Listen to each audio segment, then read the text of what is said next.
राधा का छोटा सा परिवार था जिसमें इसके पति मोहन के अलावा इनका एक बेटा रमन भी था। जब रमन छोटा था तो सभी इसे एक और बच्चा करने की सलाह दिया करते थे। अरे राधा, अब तो तेरा रमन भी बड़ा हो गया है, अब तुझे दूसरे बच्चे के बारे में सोचना चाहिए। नहीं गीता मोहन जी, और मैंने ये तय किया है कि हम दूसरा बच्चा प्लान नहीं करेंगे। ईश्वर की कृपा से हमारा एक छोटा सा सुखी परिवार है। हम तीनों एक दूसरे के साथ बहुत ही खुश और संतुष्ट हैं। हमें अपने जीवन में किसी चौथे की जरूरत महसूस ही नहीं होती। राधा, अभी रमन बच्चा है, कल को बड़ा होकर अपनी दुनिया में रम हो जाएगा, तुझे जरूरत महसूस होगी, इसलिए मेरी बात मान और एक चांस ले ले। को अगर रमन जरूरत के समझ तेरे पास ना हुआ तो तेरा दूसरा बच्चा तो होगा तेरी मदद के लिए। राधा की सहेलियां उसे काफी समझाती थी, लेकिन वो अपने एक ही बच्चे रखने के फैसले से टस से मस नहीं होती। धीरे धीरे समय बीतने लगता है और रमन पढ़ाई पूरी करने के बाद अब नौकरी करने लगता है और एक दिन अचानक राधा के पति मोहन की मौत हो जाती है। पति के अचानक चले जाने से राधा का तो जैसे जीवन ही उजड़ गया था। जीवन भर साथ निभाने का वादा करके मुझे बीच रास्ते में अकेला छोड़कर चले गए। आपके बिना मैं अपना जीवन कैसे बिताऊंगी? मैं आपके साथ के बिना 2 कदम भी नहीं चल सकती। राधा पति मोहन की तस्वीर के सामने खड़े होकर आंसू बहा रही थी कि मोहन की मौत का कुछ समय भी क्या था, अब राधा भी थोड़ा सामने होने लगी थी। बेटा रमन, तुम्हारे पापा थे ना, तो हम रोज शाम को बाहर जाते थे, फल फूल और सब्जी लेकर घर लौटते थे। जब से वो गए हैं मेरा तो घर की चौखट लांघने को मुश्किल हो गया है। आज तो रविवार है ना, चल बेटा आज हम बाजार चलते हैं, घर का काफी सामान भी लेना है। माँ, घर का सामान ऑनलाइन मिल जाता है, फिर बाजार से सामान लाद कर लाने की क्या जरूरत है?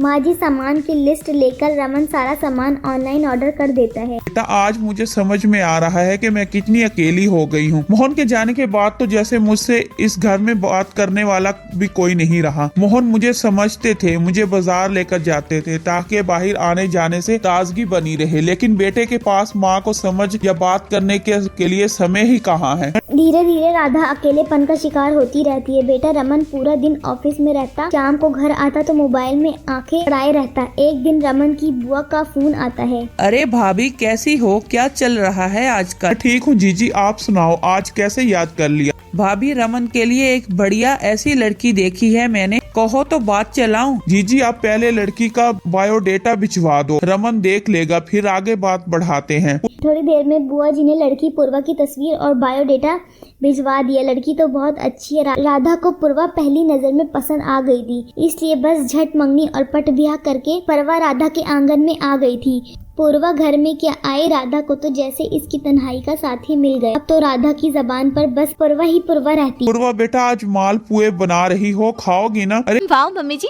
मालपुए तो मैं खाऊंगी भी और आपसे सीखूंगी भी। चलिए ना दोनों साथ मिलकर बनाते हैं। पूर्वा की बात सुनकर राधा के चेहरे पर बड़ी सी मुस्कान खिल गई। क्यों नहीं, चलो मैं सिखाती हूँ तुम्हें। राधा और पूर्वा बातें करते करते रसोई में मालपुए बना रही थी और पूरा घर इनकी हंसी से महक रहा था। सुनो तो जरा। रमन, मैं रसोई में हूँ, आप बताइए ना क्या बात है? अरे मेरा पर्स नहीं मिल रहा। कबर्ड में देखिए, सामने रखा है। अरे तुम आ जाओ ना एक बार।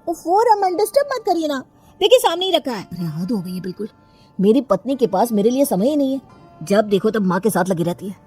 ठीक है, मैं भी जा रहा हूँ ऑफिस, मत आओ। रमन नाराज होकर ऑफिस चला जाता है। इसे उम्मीद थी कि पूर्वा कुछ देर में इसकी नाराजगी दूर करने के लिए फोन जरूर करेगी। ऐसे ही इंतजार करते करते पूरा दिन बीत गया, लेकिन पूर्वा ने पति रमन को कोई फोन नहीं किया। शाम को आज शाम की मूवी की टिकट ले लेता हूँ, दोनों एक साथ फिल्म देखेंगे तो नाराजगी भी दूर हो जाएगी। रमन खुशी खुशी घर में दाखिल होता है तो देखता है कि घर में माँ की उम्र की काफी सारी औरतें जमा है और पूर्वा इन सभी को चाय नाश्ता परोस रही है। कौन है ये लोग, यहाँ क्यों आए हैं? रमन, आप जानते भी हैं माँ अपने दोस्तों से कितने समय से नहीं मिली। पापा जी के जाने के बाद वो घर से बाहर ही नहीं निकली। जब उन्होंने मुझे ये सब बताया ना, तो मैंने माँ के लिए एक सरप्राइज प्लान कर लिया और उनके सारी सहेलियों को घर पर बुला लिया। पूर्वा, मैं हम दोनों के लिए मूवी की टिकट लेकर आया हूँ, चलो हम दोनों आज फिल्म देखने चलते हैं। अरे कैसी बात कर रहे हो आप?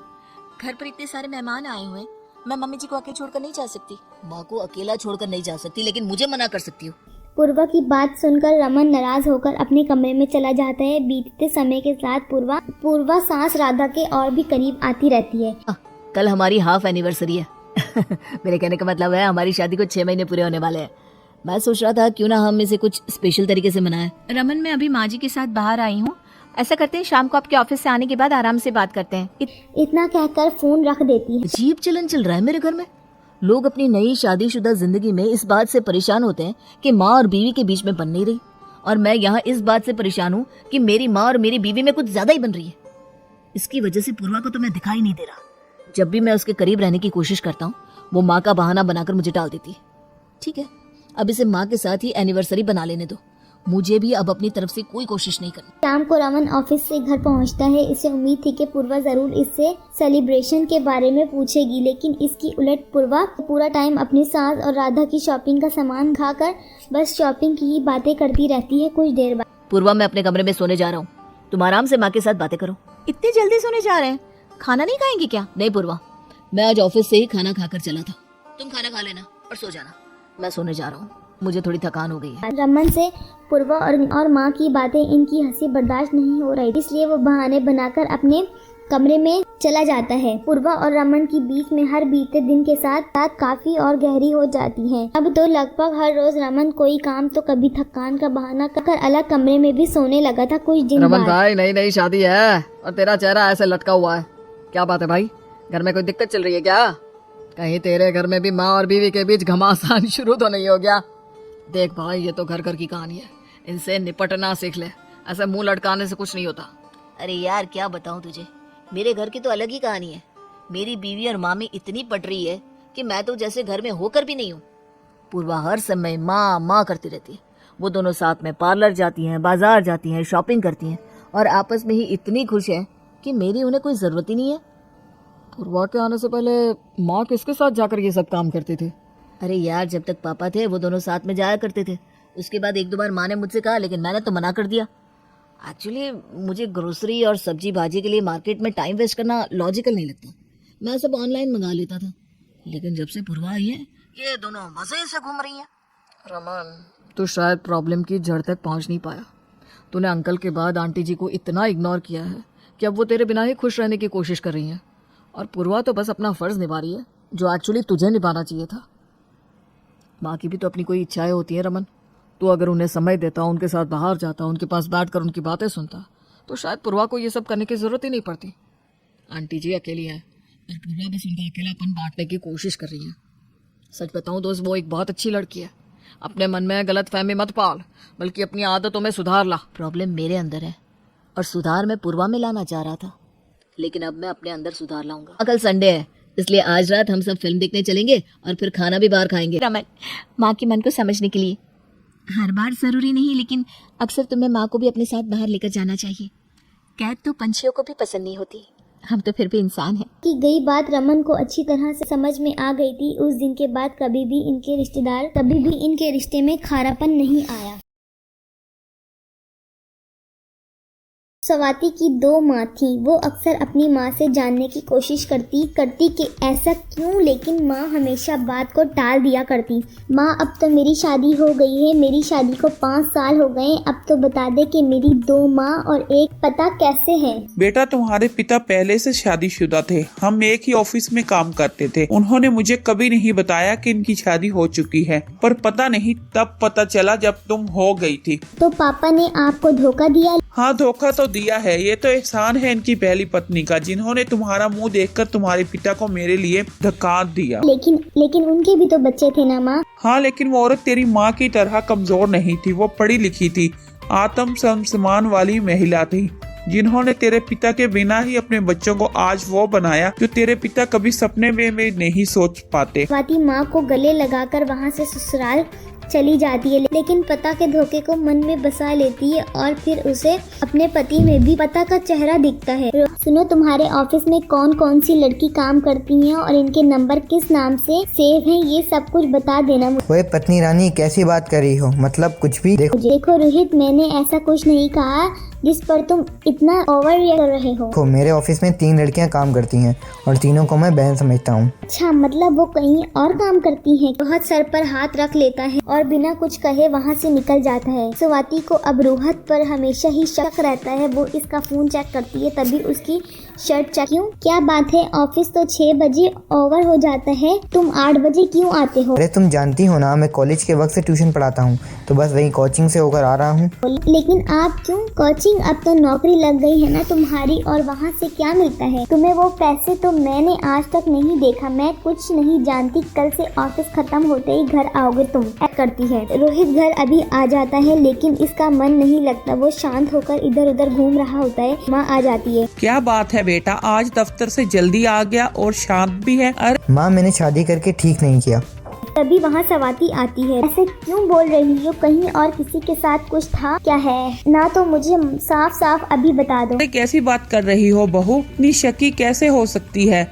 रोहित जिस ट्यूशन में पढ़ाता था वहाँ भले से ऐसे पैसे ना मिले, लेकिन गरीब बच्चों को पढ़ाने से जो शांति से मिलती है वो मैं समझ सकती हूँ। रोहित के पिता बहुत जल्दी इस दुनिया से चले गए थे, ऐसे में इसने बड़ी मुश्किल से पढ़ाई की है। माँ, सभी मुश्किल से ही पढ़ते हैं, लेकिन मेरा भी मन नहीं लगता था पढ़ाई लिखाई में, लेकिन मुश्किल से ही पढ़ाई तो की ना मैंने। अच्छा, तो ये बड़ी अच्छी बात बताई। अब पता चला कि मुश्किल से पढ़ाई करना किसे कहते हैं। रोहित स्वाति को किसी भी हाल में परेशान नहीं होने देना चाहता था। वो इसे बहुत प्यार करता था, लेकिन स्वाति का व्यवहार दिन ब दिन बदलता ही जा रहा था। फिर एक दिन फाइनली, देखो रोहित, तुम्हारे साथ नहीं रह सकती क्योंकि मुझे पता है कि तुम किसी और से प्यार करते हो और एक दिन मुझे इसके लिए छोड़कर चले जाओगे। What are you mad? अरे कैसी बात कर रही हो यार, शादी की है मैंने, तुमसे छोड़ने के लिए नहीं। प्लीज़, मैं तुमसे इतना प्यार करता हूँ, फिर शक क्यों करती हो? मैं ऐसा लड़का नहीं हूँ स्वाति। अरे क्या हो गया स्वाति? सभी लड़के ऐसा ही कहते हैं, लेकिन जहाँ ऑफिस में कोई लड़की आई हो तो छोड़ देते हैं अपनी बीवी को। रोहित समझ नहीं पाता कि अचानक से स्वाति को क्या हो रहा है। ऑफिस में एक रोज रोहित के फोन पर स्वाति की मिस कॉल आती है। मिस कॉल, सब ठीक तो होगा ना? अच्छा, ऑफिस में हूँ तो ऑफिस के लैंडलाइन से कॉल करते ना।